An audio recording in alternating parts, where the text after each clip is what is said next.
Today, for the first secondary general science section students, we want to explain in mathematics chapter 11, sequences.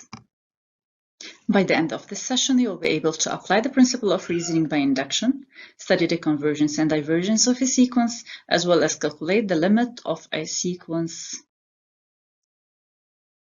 First, we will start with principle of reasoning by induction. It's a property depending on the natural number n, and in order to prove it, we have to follow the 3 steps below. The first step is to prove it for n equal to 0. The second step is to suppose that the property holds for n, and the third step is to prove it for n plus 1. For that purpose, we have introduced the activity from the national textbook, page 107. In this activity, we have a recursive formula which is given by un plus 1 equal 3 un plus 2 over un plus 2, and an initial term u0 equal a, and notice that our a is greater than minus 1. The first question says that to discuss the variation of the function f of x equals 3x plus 2 over x plus 2. Now, what is the relation between this function and the sequence un plus 1 is that the abscissa of this function represents the term un in the sequence. To have a property which says that f of un is 3 un plus 2 over un plus 2, which is un plus 1 as well. Coming back to the variation of the function, we have to study the derivative of this function, which is given by f prime of x using the property u over v given before. It's 4 over x plus 2 quantity square, which shows that this one is a positive quantity, so that f is increasing. Second question is to show by mathematical induction that un is greater than minus 1, and that's what we want here to apply the principle of reasoning by induction. Using induction on n. First, for n equal to 0, we know that u0 equal a, and a is greater than minus 1, so it is true for n equal to 0. Now, suppose that it is true for n where un is greater than minus 1. And finally, we have to prove it for n plus 1. That is, un plus 1 should be greater than minus 1. So this is the first step is verified. The second step is also verified. And the third step we will see now, starting from un greater than minus 1. And we know that f is an increasing function, so that f of un is greater than f of minus 1. But f of un is given before, it is un plus 1, as you know, and f of minus 1, if we substitute the abscissa in the function, we will get f of minus 1 exactly minus 1, and the property is true for n. Part 3 of this activity, we have a particular value of a equal 4, and we have to show that un is a decreasing sequence. We know that u0 equal 4, the recursive sequence is given before, and the function f is continuous and strictly increasing. We want to prove that un is a decreasing sequence using induction on n. The first step is to prove it equal for n equal to 0. Of course, u0 equal 4, and if we calculate u1 using the recursive formula, we will get 14 over 6. So that simply u0 is greater than u1, and it is true for n. This is the first step. In the second step, which is we have to suppose it is true for n, that is un minus 1 is greater than un. And now third step, we have to prove that it is true for n plus 1. Proving that it's true for n plus 1, we need back the function f of x, which is increasing. We will start with, suppose it is true for n, with this fact, and we apply the property of increasing function. We'll get f of un minus 1 greater than f of un, which yields that, remember, that f of un minus 1 is un, and f of un is un plus 1, and the sequence is decreasing sequence, and that's step 3. We know that mathematics is a chain.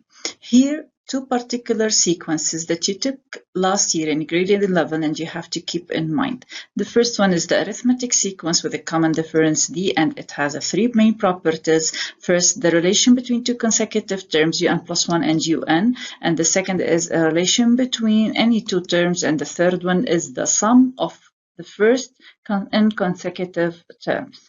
The second type of sequence is geometric sequence with a common ratio, and it also has two main properties. The first one is also a relation between two consecutive terms. The second one is a relation between any terms, and the third one is the sum of consecutive terms of the first n terms. From particular sequences, what is a bounded sequence? A sequence could be bounded above if there exists a certain value, which is here denoted by capital M, such that all the terms of the sequence are less than or equal this value M, as shown in this example where we take that un is minus n squared. You can see that n squared is positive multiplied by minus, then it is negative for all, and that is our sequence is bounded above by 0. And a sequence could be bounded below, and all the terms of the sequence are greater than or equal a certain value m where m belongs to R. As an example, we can take un equal to over n plus 1 quantity squared. It's obvious that this quantity is positive and the sequence is bounded below by 0. A sequence is said to be also bounded if it is both bounded below and above. That is, all the terms of the sequence are between two values, small m and capital M, such that small m and capital M are values in R. As shown in this example, let us take 1 over n plus 1. We know that 1 over n plus 1 is positive, and moreover, n plus 1 is greater than 1, so that 1 over n plus 1 is less than 1. Now we will study the convergence of a sequence. If un is a sequence defined by its general term, then un can be written as f of n. So the limit of un is the same as the limit of f of x as x tends to plus infinity, which is L. This L, if it exists and is unique, then the sequence un is said to be convergent. As we will see in this example, if un is a sequence defined by 3n plus 1 over n plus 2, it's a function, and its limit as x tends to plus infinity is a 3, then un in this case is convergent. Otherwise, it is divergent, as in this example, if we take un equal to power n, we know that the limit of this un as n tends to plus infinity is plus infinity. So this is the case of divergence of a sequence. We have to remark that and pay attention that if L does not exist, or L is plus infinity or minus infinity, then the sequence un is divergent. And not to forget that, depending on the definition given before, that every convergent sequence has a limit. Now for a recursive sequence, which we know that it is defined in this form, un plus 1 equal f of un.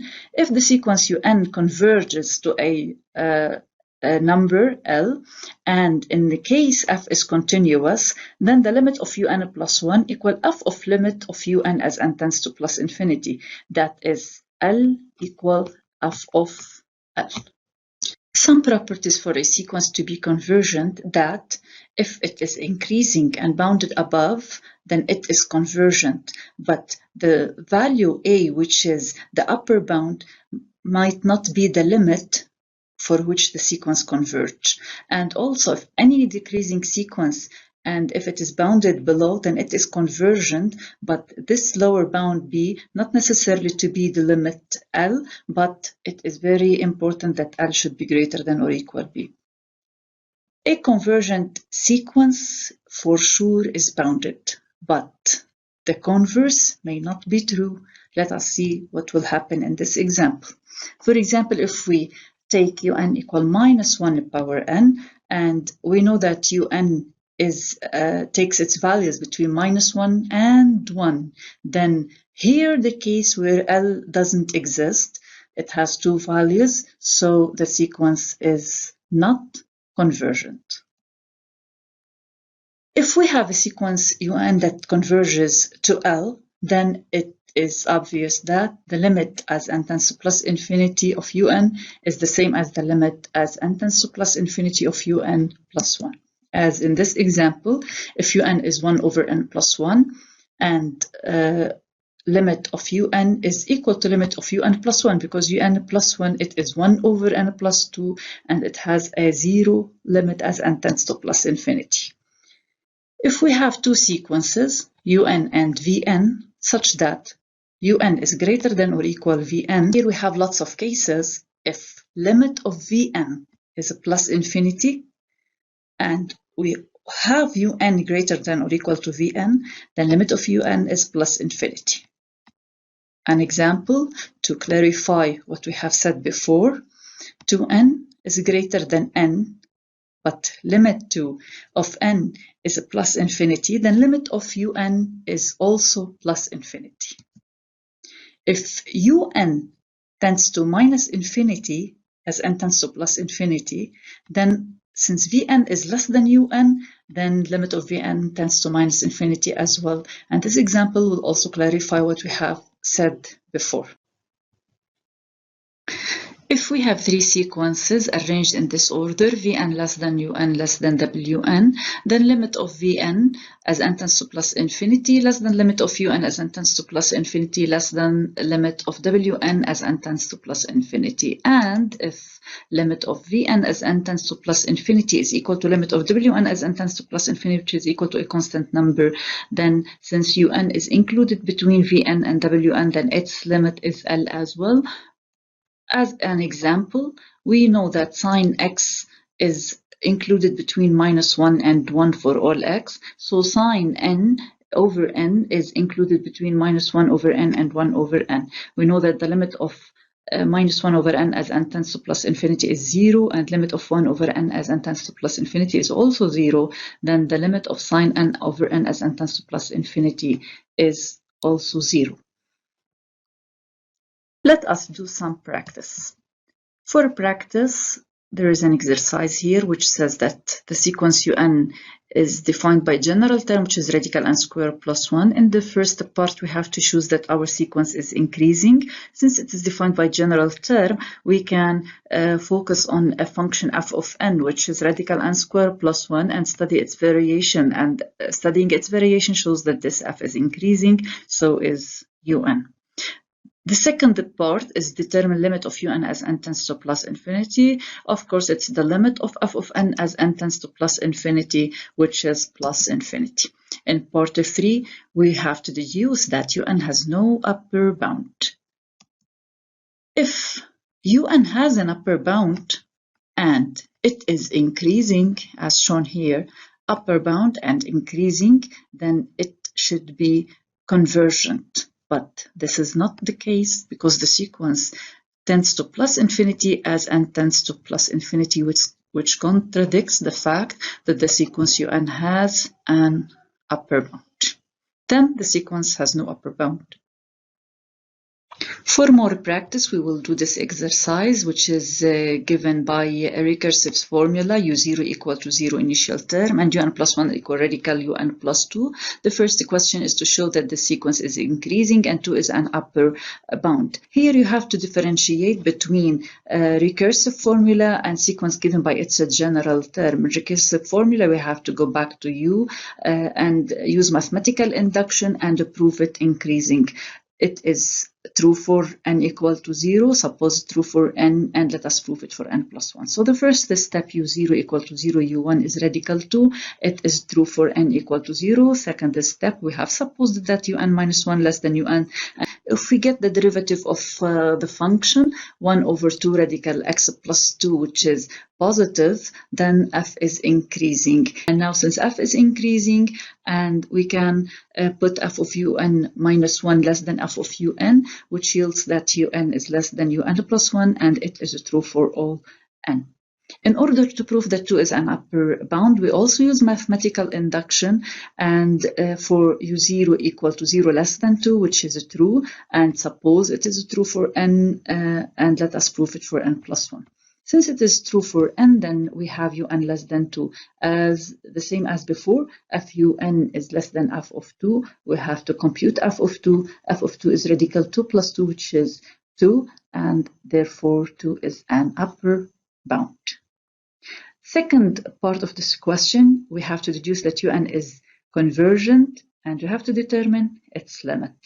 UN is convergent because it is increasing and it has an upper bound or bounded above. Then it is convergent. Now, if we want to calculate the limit of the sequence, we use the formula which says that f of L equal L if f is continuous.